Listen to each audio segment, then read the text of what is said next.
Hoje nós gostaríamos agora de trazer uma pauta muito especial. Na vida a gente sempre procura estar organizado para tudo. Organizamos o nosso trabalho, organizamos o ambiente da nossa casa, organizamos os nossos horários, enfim. Mas existe também uma outra organização que tem que estar presente. Senão todas essas demais coisas, a gente até mesmo perde o controle. A organização da sua vida espiritual.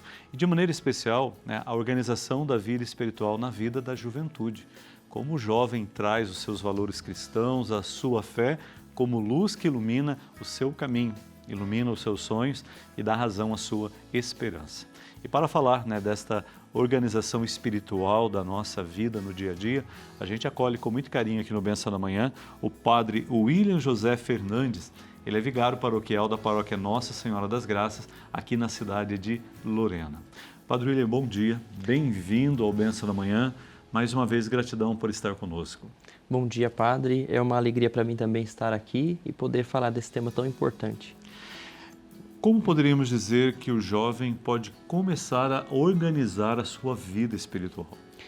Quando eu penso nesse sentido da organização, me lembro muito do chamado de Jesus a Pedro e também aos outros, Jesus tinha uma vida muito organizada. Ele tirava momentos para rezar, momentos para comer, momentos onde ele se retirava de tudo. Então, o chamado de Cristo, por si só, já nos implica uma organização. É deixar tudo para trás, deixar as nossas próprias pretensões para seguir aquilo que Ele nos propõe. Então, nesse sentido, a organização é a base, A fé seria a base e a organização é aquilo que dá o tom, dá o sentido para a fé. Perfeito. Nós sempre nos propomos a metas na vida, e nas várias dimensões da vida. Mas percebemos que a vida é feita de escolhas que implicam renúncias. A gente precisa focar naquilo que é prioridade, naquilo que realmente é a essência ao nosso coração e colocar os passos e caminhar. Se a gente faz isso sem a luz da fé, sem realmente ter Deus presente, a gente corre o risco de dar tiro para todo lado, padre? E não alcançar aquilo que um dia foi um sonho dentro de nós. Então a fé, ela funciona também como algo que ilumina o caminho e nos dá coragem de perseverar nesse caminho. Perfeito. A fé nos ajuda a priorizar e não a procrastinar.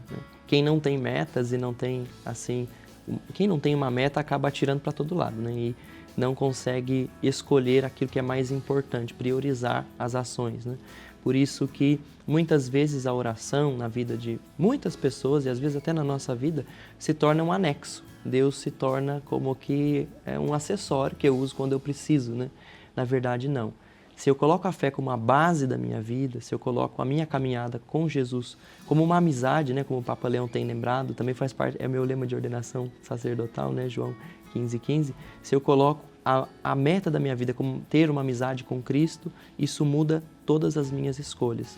Eu escolho para ser amigo de Jesus, para estar próximo de Jesus, e aí sim meu caminho fica iluminado. O nosso dia é feito de horas, e às vezes até faltam horas para tudo aquilo que a gente se propõe ou deseja fazer, Temos aí a hora do despertar, do café, o momento do trabalho, o momento do descanso, o momento do lazer. Tudo isso é importante e a gente deve viver isso mesmo intensamente. E também tem um momento para a oração. Só que a gente às vezes acaba achando que estar com Deus, se colocar na presença dele, só é neste momento que eu reservo para falar com ele. 5 minutinhos antes de dormir, ou ao longo do dia, quando eu passo diante de uma igreja, ela está aberta, eu entro lá e ao menos olho para Jesus e faço um sinal da cruz, enfim. Mas não é isso, A oração, ela tem que estar presente em todos esses outros momentos. É ela que traz esse significado bonito da presença de um amor que dá razão à nossa esperança. Então não é só ir na missa no domingo e dizer pronto, é que nem o pessoal usa uma expressão, domingo sem missa, semana sem graça. Não. Todos os dias sem Deus, as coisas estão ficando sem graça. E quando elas ficam sem graça, a gente perde até mesmo o significado do próprio viver. Então, como sentir essa presença de Deus, não só no momento em que diretamente eu estou falando com Ele, estou pensando nele, mas sentir Deus no cotidiano da vida. Tem uma santa que diz que Deus está entre as panelas, Exatamente. Isso é muito importante, porque a vida, Jesus não é uma pessoa cindida, Jesus é uma pessoa inteira, completa. A espiritualidade, ela deve transpassar todas as dimensões da nossa vida. Em tudo que eu escolho, eu devo escolher em prol justamente da minha a minha santificação, né? E a santificação, quando eu falo isso, não é uma coisa etérea, né? Mas é no dia a dia que se dá. É nas pequenas coisas, nos pequenos gestos, escolher como Deus escolhe, né? Mas para isso eu preciso ter, de fato, um amor por aquilo que eu estou fazendo, né? Então, se eu me decido realmente a cultivar essa amizade com Deus, eu vou escolher coisas que agradem o coração de Deus, né? E justamente isso acontece no dia a dia. A Gaudium et Spes, número 34, nos fala isso. A santificação acontece no dia a dia. Não é em fazer coisas extraordinárias, é no ordinário da vida que a gente vai sentindo essa presença de Deus e vamos aprendendo a buscar dele, aprendendo a buscar a vontade dele em tudo aquilo que a gente escolhe e se propõe a realizar. Padre, hoje a nossa juventude ela é atingida por todos os lados, né?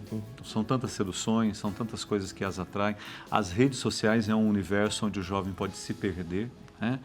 Como neste mundo que oferece tantas coisas e às vezes até uma falsa felicidade e muitos jovens acabam se iludindo nisso, como o jovem, quais são as principais dificuldades e obstáculos que um jovem hoje enfrenta para realmente manter uma vida de espiritualidade que se manifesta em todo o seu agir?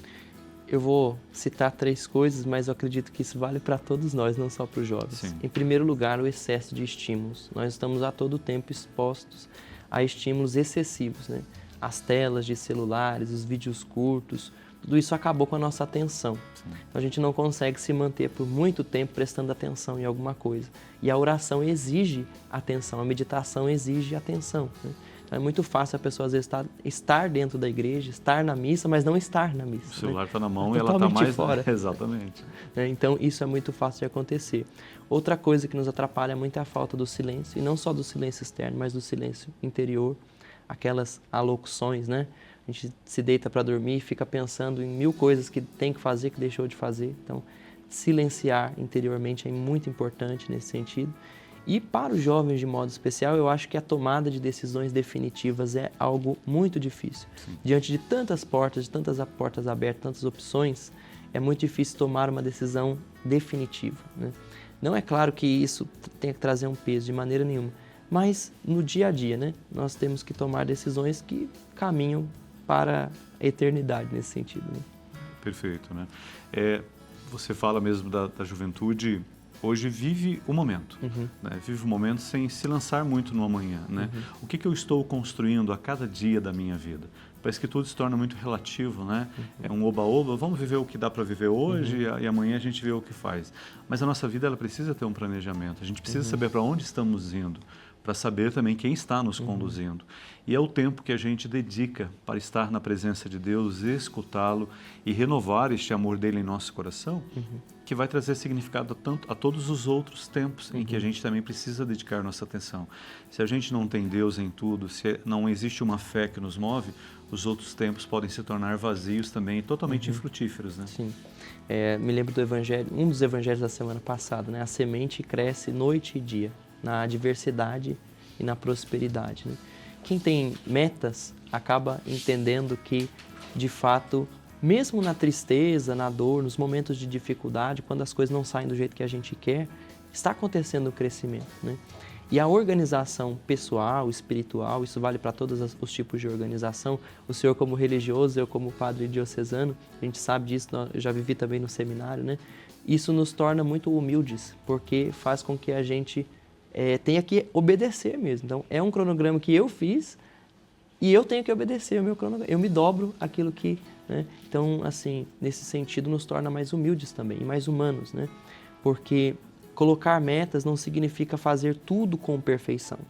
Muito pelo contrário. Significa errar muitas vezes e entender que nós somos muito falhos, mas que o que vale mais aqui é a perseverança e não necessariamente fazer tudo excessivamente de maneira perfeita. Não, a gente ficaria louco, né? Exatamente. Mas perseverar, esse é o mais importante. E aproveitar bem, né? Cada dia que o Senhor nos concede, cada hora que a gente tem para viver, né? Mesmo que no momento o jovem esteja passando por alguma dificuldade, alguma crise, enfim, mas se permitir ser conduzido por Deus, ser conduzido pelo Espírito, e Deus sempre mostrará um caminho e nos dará coragem para trilhar esse caminho e a certeza de que Ele estará ao nosso lado em todos os momentos. Então é só confiar que tudo fica bem, que tudo dá certo, né, Padre? Exatamente, a fé é o caminho, né? Assim, Jesus diz, eu sou o caminho, a verdade e a vida, né? Então, se a gente está com Ele, não nos faltará nada. Não nos perdemos, não buscamos atalhos por serem mais fáceis, Exato. mas enfrentamos aí as lutas, a cruz, porque sabemos que na fé vamos ser mais que vencedores sobre todas essas realidades. Padre, gratidão por estar conosco, muito obrigado por sua partilha. Deus abençoe aí o seu ministério, seu trabalho junto à juventude, né? Um jovem fala com muito mais propriedade ao coração do outro jovem. Abençoe a missão, né, que futuramente você vai estar abraçando, e que Nossa Senhora lhe dê sempre a graça aí da perseverança. Eu agradeço muito pelo convite, para mim é sempre uma alegria estar aqui e também falar com jovens, falar de jovens para mim também é muito bom, né? Faz bem para o meu coração. Maravilha. Bem-vindo sempre, Padre William. Obrigado. Gratidão.